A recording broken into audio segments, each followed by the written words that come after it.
আসসালামু আলাইকুম। আজ কলিজা ভুনার রেসিপি শেয়ার করব। গরু অথবা খাসি যে কোনো প্রাণীর কলিজা একই রেসিপি ফলো করে রান্না করতে পারেন। এর জন্য আমি প্রথমে কলিজা নিয়ে নিয়েছি। এটা ছোট ছোট টুকরো করে নিতে হবে। প্রথমে একটি কড়াইয়ে তেল গরম করে পেঁয়াজ কুচি করে পেঁয়াজ বেরেস্তা করে নিতে হবে। পেঁয়াজ বেরেস্তাগুলো আমি একটি প্লেটে তুলে রাখছি।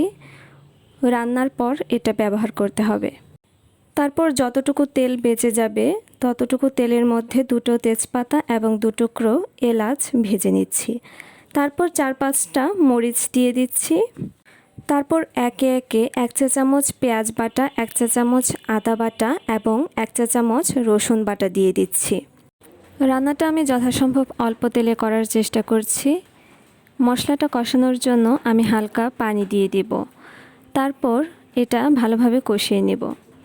তারপর আধা চা চামচ হলুদ গুঁড়া, 1 চা চামচ মরিচ গুঁড়া, আধা চা চামচ জিরা গুঁড়া দিয়ে এবং 1 চা চামচ গরম মশলা দিয়ে সবগুলো উপকরণ কষিয়ে নিতে হবে এবং পরিমাণ মতো লবণ দিতে হবে।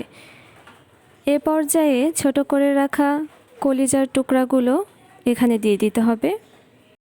ছোট টুকরো করে রাখা কলিজা দিয়ে মশলার সাথে খুব ভালোভাবে মিশিয়ে নিতে হবে এবং এটা ঢাকনা দিয়ে 5-7 মিনিট রান্না করতে হবে।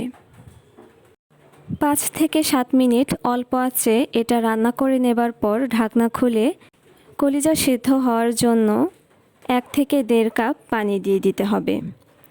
তারপর আবার এটা ঢাকনা দিয়ে খুব ভালোভাবে রান্না করে নিতে হবে। প্রথমে যে পেঁয়াজ বেরেস্তা তুলে রেখেছিলাম সেই পেঁয়াজ বেরেস্তা রান্না হয়ে আসার 5 মিনিট আগে তরকারিতে দিয়ে দিতে হবে।